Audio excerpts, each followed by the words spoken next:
Tara, wala nang patumpik-tumpik pa dahil ngayong araw na ito ay gagawa tayo ng napakasarap imerienda talaga na cheesy hotcake. Tara, simulan na natin. Kakaiba to, promise. Sa bowl, pagsasama-samahin lang muna natin yung mga dry ingredients. 1 3/4 cup ng all-purpose flour, asin, at suwete or food color ng color orange or yellow.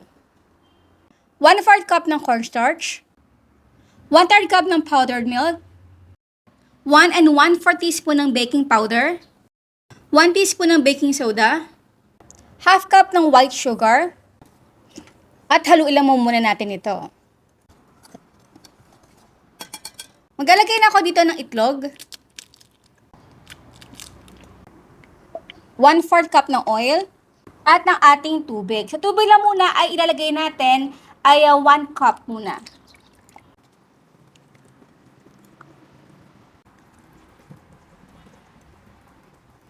At ang ating sekreto, syempre, para maging mas cheesy pa yung ating hotcake, ay gagamit ako dito ng sliced cheese or ginagamit natin sa pang burger. So, ito ay gagamit tayo ng 2 piraso.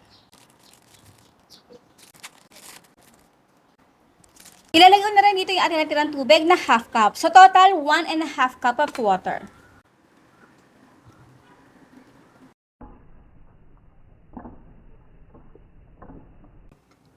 Ayan, at normal lang yan guys ha, kung may nakita talaga kayong mga buo-buo pa dyan, okay lang yan, dahil sasalain naman natin. Ay, naku. Ba yan?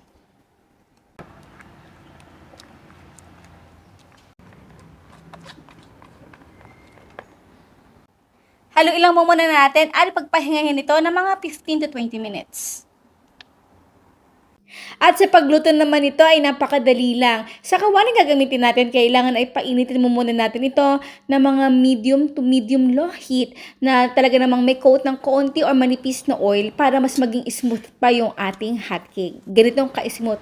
Ayun na naman yung talagang sikreto eh. Huwag natin masyado nalagyan ng oil yung ating pan kung hindi magkakaroon ito na parang malaalamun style na patsi-patsi. At sa scoop naman ito, para pantay-pantay ating pagkakasukat, ay gumamit ako ng 3 tablespoon each serving. Ito ay room temperature na butter para mas madali itong ipahid sa ating hotcake. At syempre, ito talaga ginagamit sa pampahid yung ating flat na kutsara.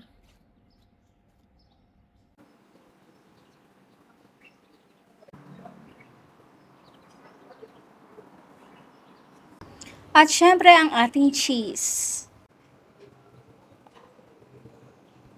And now is done, our napakasarap imerienda na cheesy hotcake. O, diba? Napakaganda at pwede pa itong pang negosyo.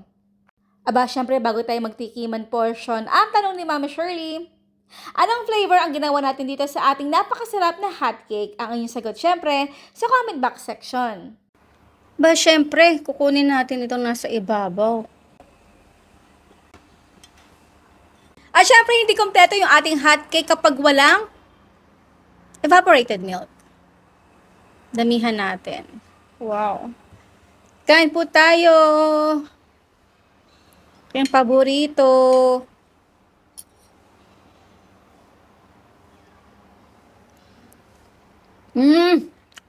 Okay.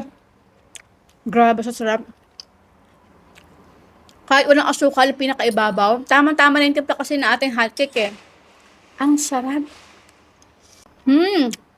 Naglasang Maya. Yung Maya hotcake, paborito ko yun. Kaya lang, hindi available dito sa bansa kung nasaan ako ngayon. Kaya eto, nakuha naman natin yung lasa. Nauubos ko yata.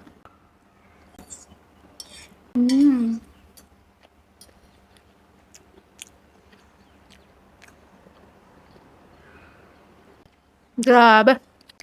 So, ayan po guys. Maraming po salamat sa inyo lahat ng ating outro. Keep safe, be healthy, and be happy. Bye!